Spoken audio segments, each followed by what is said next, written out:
I'm not sure it's rage. I think it's more sadness. Yeah. It is okay to feel sad about a world that's gone. If we can find ways of rekindling some of those brilliant habits and social cohesion, is that such a bad thing? If you're reading about Susie's honorary degree, you'll see all of the pronouns she, her. Doesn't that do disservice to journalism? Doesn't that discredit journalism? It makes the independent group for Change UK, or whatever they were called, look like the height of professionalism. Yeah. Did we really expect much more from Zara Sultana and Jeremy Corbyn? Hello and welcome to the Spike podcast. I'm Fraser Myers, thrilled as ever to be joined by Spike's editor, Tom Slater. Hello. And this week, an extra special treat. We're in the presence of a broadcast legend, Colin Brazier. Brilliant. That's absolutely brilliant. I love that. My agent told you to say that. Where? Yes, yeah, you slipped me a little fiver before you came in the door. Oh, to still have an agent, darling. Thank you so much for coming on. Loads we're going to get into today. We'll be talking about the asylum-hotel protests, the Jeremy Corbyn, Zara Sultana vehicle/new party, and Eddie/Susie Izzard's honorary degree. So there's a lot of fears that new unrest could be sparked over the summer. It's been almost a year since the post-Southport riots. Keir Starmer is said to have told his cabinet that he fears the social fabric of the country is fraying. We've seen protests outside asylum hotels in Epping and elsewhere. The ones in Epping are some of the largest since last year's unrest. And they show no signs of slowing down. Tom, what have you made of all of this? It does feel like the mood is changing, souring, getting more angry and very, very quickly. I think in Epping, the immediate prompt for these protests was this Ethiopian asylum seeker who had been in the country just 8 days, having arrived on a small boat, managed to rack up, I think it was 5 largely sexual offences in that time, sparking the big protest that we saw last Thursday night, which, as these things tend to do, starting quite peaceful, but then in the evening people show up looking for trouble. But the protests have only grown since then. We've also seen protests, of course, in Diss. We've seen protests even just down the road from here, in Canary Wharf, where the Britannia Hotel has been earmarked, it seems like, for asylum seekers, small boats arrivals, even if they haven't actually showed up yet. And what I think is really one of the most interesting things about this week is, first of all, that anger and that agitation isn't going away. And yes, there's some very ugly sides to that. You see that in Epping, where there are peaceful protests which have been organised, and if you look at the reports, even from the mainstream media, that's pretty clear. These are kind of intergenerational, these are locals, these aren't people who have been entirely bussed in by some kind of far-right group to cause trouble. But at the same time, there is people who are there to cause trouble. There have been graffiti daubed on the hotel. There has been one of the hotel staff was attacked in an attack which is being treated as racially aggravated. So there is obviously things that need to be condemned around the edges, shall we say, of what's going on. But I think the penny is finally dropping with sections of the media and with politicians that is not the full extent of this. This is not just far-right thuggery, as Keir Starmer characterised last summer's riots, that there is clearly a broader discontent. And the fact that you even see Newsnight go out and do relatively sympathetic reports and vox pops with locals, the fact that the government is now letting it be known that it's kind of listening in the form of a report in the Times yesterday, saying that the cabinet were being briefed that the social fabric is fraying. Angela Rayner supposedly making an intervention about how out of control migration has completely corroded public trust. So something has really shifted, I think, both in terms of the fact that people continue to be very agitated and angry with the small boats crisis, but also that politicians in the mainstream are starting to recognise that around at least beginning to, which I think is very new when it comes to this issue. But if they are recognising it, it's because Reform has put a firework up their backsides, isn't it? It's reacting to the electoral arithmetic. The protests inevitably, when they're grassroots, when they're authentic, when they're sincere, when it's working class communities coming together in the way they have in Epping, and they are receiving that much media attention, they will be hijacked. And to some degree, they have been hijacked. And that, of course, then becomes an excuse for mainstream politicians to say, oh, look, right-wing thuggery. I think you're right, Tom. I think that there is something different this time. Quite how you said about quantifying that, I don't know. You used the word anger. I would say the prevailing mood, how dare I attempt to assess the mood of the nation. I'm not sure it's rage. I think it's more sadness. Yeah. I think there's a sense of fatigue. I think there's a sense of awareness for the future. I went for a drink last week with one of my sisters who, unlike me, didn't come down south and get all posh. And she still, she worked in the same mill that my mum worked in, that a couple of my aunties worked in. long closed. And we went to the cricket to Yorkshire Bay, Lancashire, and we went for a drink afterwards. And she still works in a co-op in Bradford, and she's worked there for about 15 years. And she knows the reality of multicultural Bradford. We both grew up in schools that had substantial, particularly Sikh populations. But she knows the reality of multiculturalism in a city like Bradford. I would say the failed multicultural laboratory, which is Bradford, which is to occasionally be called a white bitch. So she knows that, racism is a two-way street. We were having a drink and she was in tears. She was in tears talking about the city that she can't get out of. And it was, I'd say it was sadness more than anything else. I actually tweeted about, I didn't mention it was my sister, but I tweeted that I'd been talking to somebody from Bradford, a relation, and talked about the arc of decline that city traced. I think it got 1.3 million views. And I looked at that and thought, and I posted something not dissimilar about a month before my daughter's graduation in Newcastle, and a similar sentiment about it being okay to be nostalgic about the past. It is okay to feel sad about a world that's gone. It doesn't mark you out as backward looking necessarily. And actually, even if you are backward looking, if it was to a better time and we can find ways of rekindling some of those brilliant habits and social cohesion, is that such a bad thing? So yes, anger, but I think sadness as well a lot. And I think, you can see clearly where places where there is the most unrest, places where social tensions are the highest, are places where there has been a visible decay of the public realm. It's not just immigration, but that is obviously a factor, and not helped by the fact that many of the hotels have been placed in some of the poorest parts of the country purely as a sort of money-saving exercise. It's almost as if you were trying to design an asylum system to create social tension, you would have the asylum system that we have. Not only is it so dysfunctional, it's increasingly incapable of even rooting out and deporting provable criminals, people who have committed offences whilst here. There's a story, I'd say on average about once a week.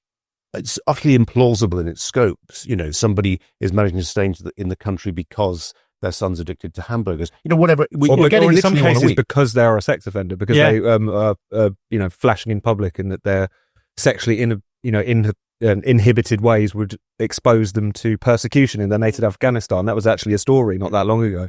And so there's that, but there's also, as you say, Fraser, the fact that disproportionately it's quite impoverished communities who have had to bear the brunt of this in the form of these hotels, places with already stretched resources. And the only reason for that is because the hotel room there are cheaper.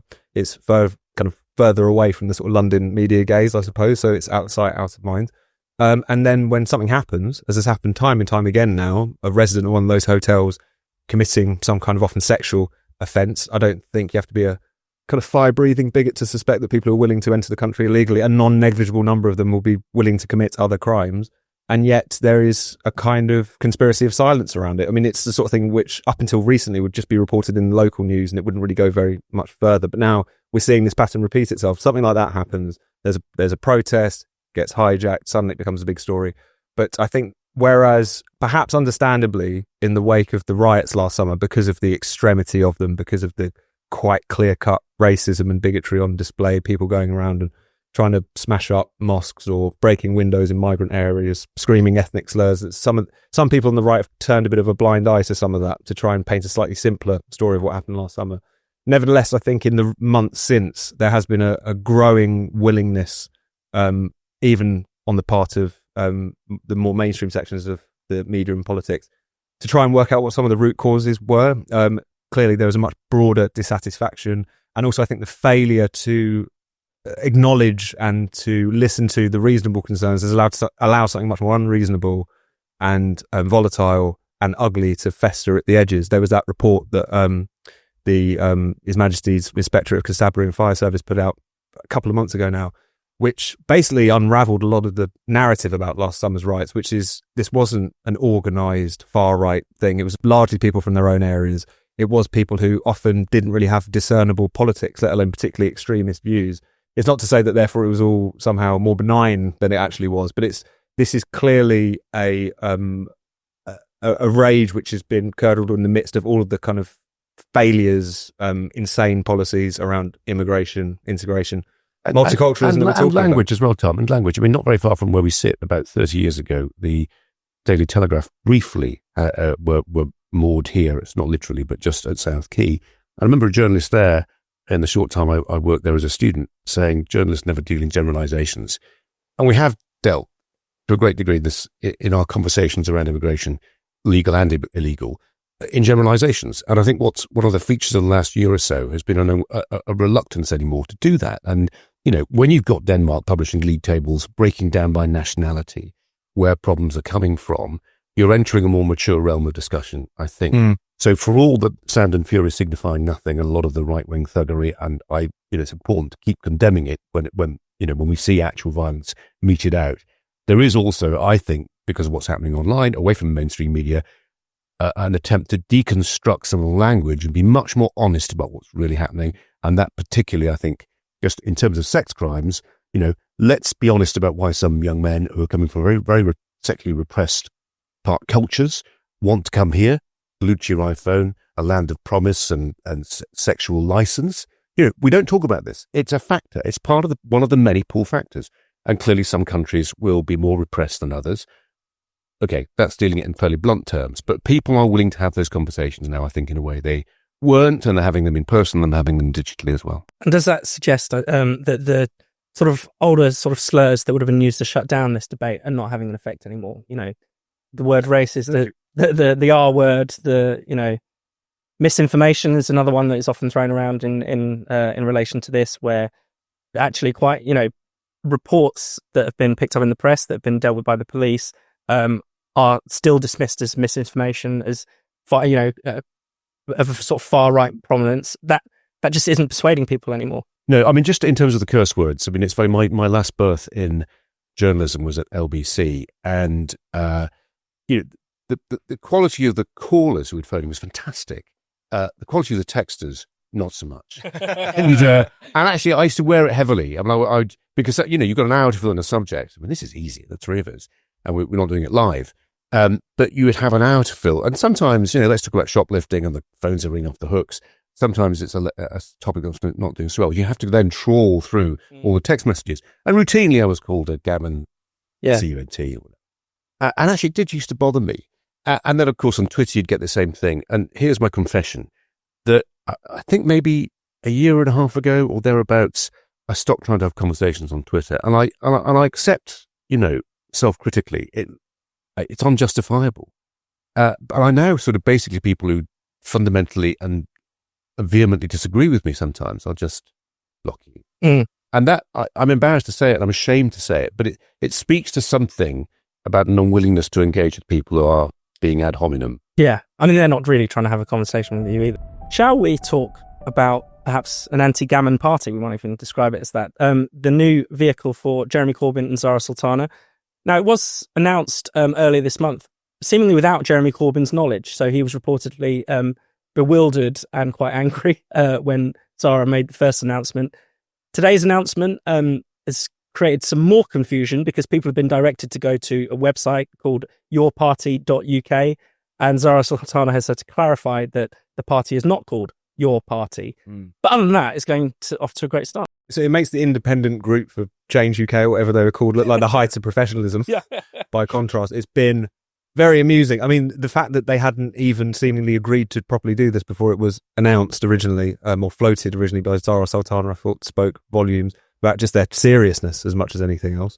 The fact that they have launched a party that doesn't actually have a name and therefore people are misnaming it is, again, a hilarious and wonderful development. But did we really expect much more from Zara Sultana and Jeremy Corbyn? I mean, Jeremy Corbyn, apart from the much more kind of heinous things he's associated with, and rightly so, referring to Hamas as his friends, turning a blind eye to anti-Semitism in the party, so on and so forth, he's always just been a bit of a duffer. Like the fact that he became not only the kind of standard bearer for the Labour left, but the leader of the Labour Party was a kind of historical quirk of quite, huge significance. I think it was just his turn to run. He was always the kind of most uncharismatic, reportedly even friends and relatives will admit they'd never seen him read a book. This was never the sort of person who was supposed to take the limelight, but for all kind of strange reasons he did.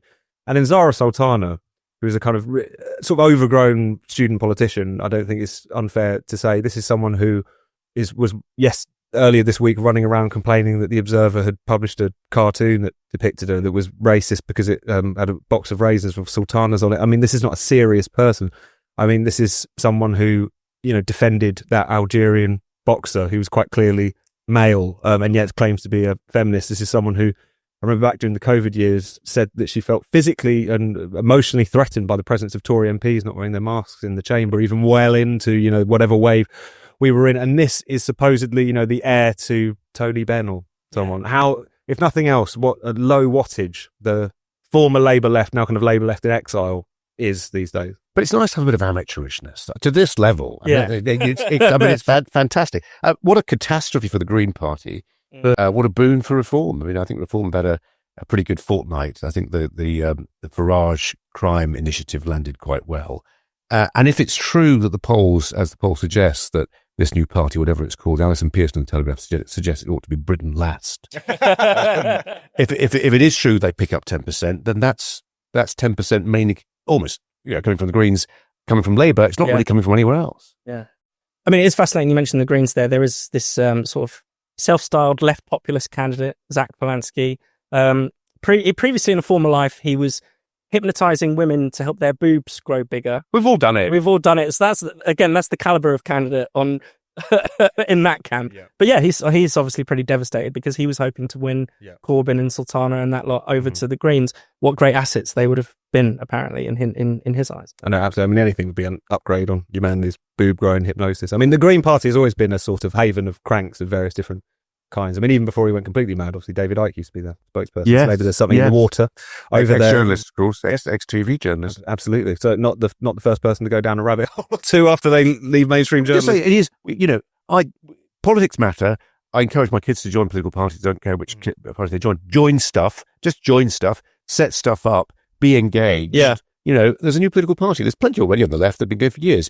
Let's have a new one. Yeah, it's great. Why not? And there is a kind of obvious social base for it. The kind of Corbynista, kind of metropolitan sort of, probably quite well off starting life, but slightly downwardly mobile, quite angry with the system, that kind of thing. It's clearly got a constituency, plus the Gaza thing, obviously, which is a horrendous way to talk about a very serious conflict, but that's become a badge of identity. Will those more sectarian MPs, Muslim MPs from heartland Labour constituencies up north, would they join a party like this? I think they probably would, and especially, but also the Green Party was also vying for their support. You had Tom, you wrote about this recently. I mean, a lot of Green sort of candidates and activists have been suspended for anti-Semitic remarks. Is extraordinary, but they're coming from a sort of more Islamist point of view rather than being woke. I mean, yeah, clearly that there's a lot to play for, and also, of course, it's Starmer, right? Starmer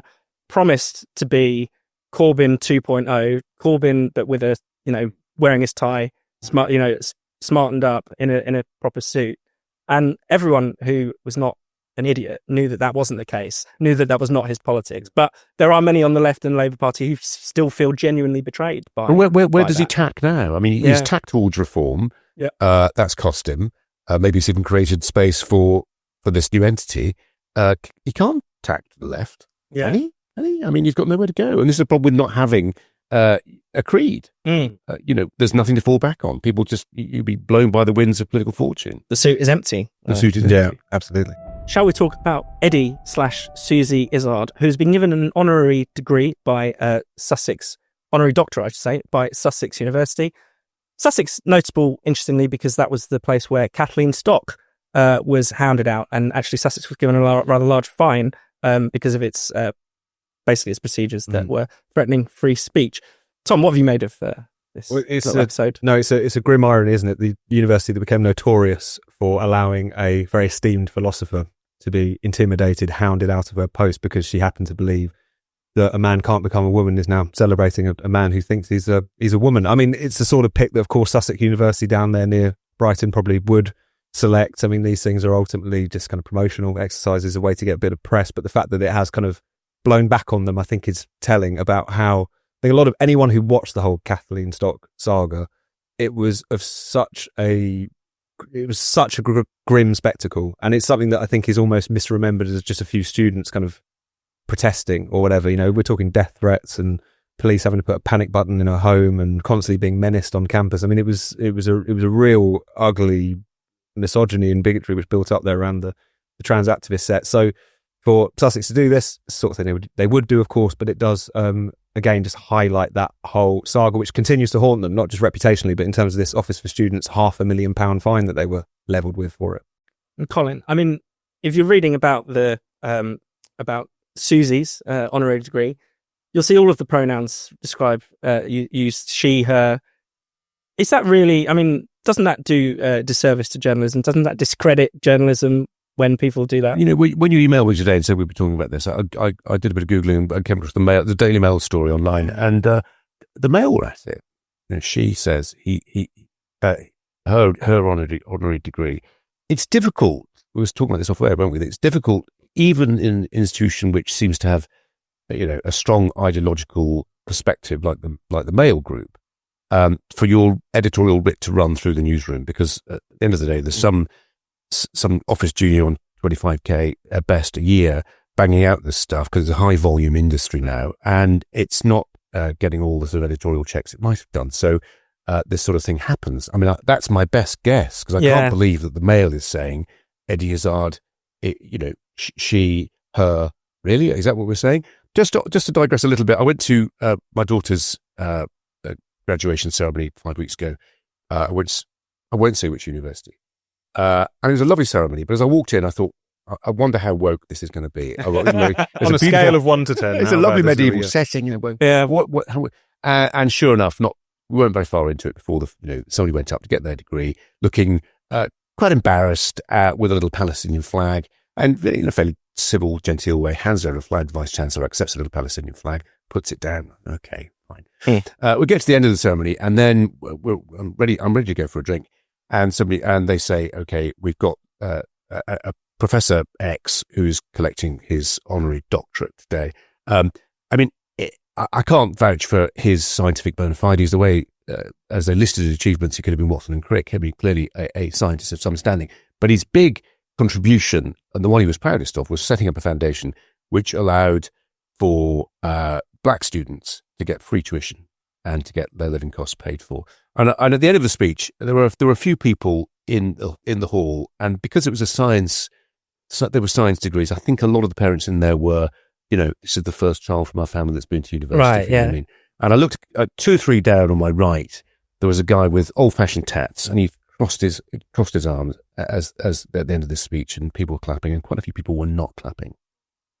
Because, I mean, even in the professor's speech, he even invoked Martin Luther King talking, you know, and without any irony, let somebody not be judged by their colour. Here's a man judging people entirely by their colour. And I thought, there are lots of working class parents in here who would love to see their kids enjoy the benefits of free tuition fees as given by this Professor's Foundation that is created. But the broader point is, as with Sussex, you've got this closed loop that thinks it's okay to lionize people like Eddie Izzard. I mean, I admire. I found him very funny as a stand-up. His marathon running was incredible. The lippy and the plastic tits, I'm not so sure about. But in fact, I'm pretty sure about. They're not great. But it's the closed loop. It's academia, and actually, as we've discovered in the last 15, 20 years, it's also the corporate world. One of the reasons I left Sky was because, let's have an inclusive language guide. And I thought, well, that's fine, but put it to the people who work here. See what those Nigerian security guards and the Filipino cleaners and me and everybody else think about your potty idea. But they don't want to do it. They want to enter politics with no democratic assent, and that's shit.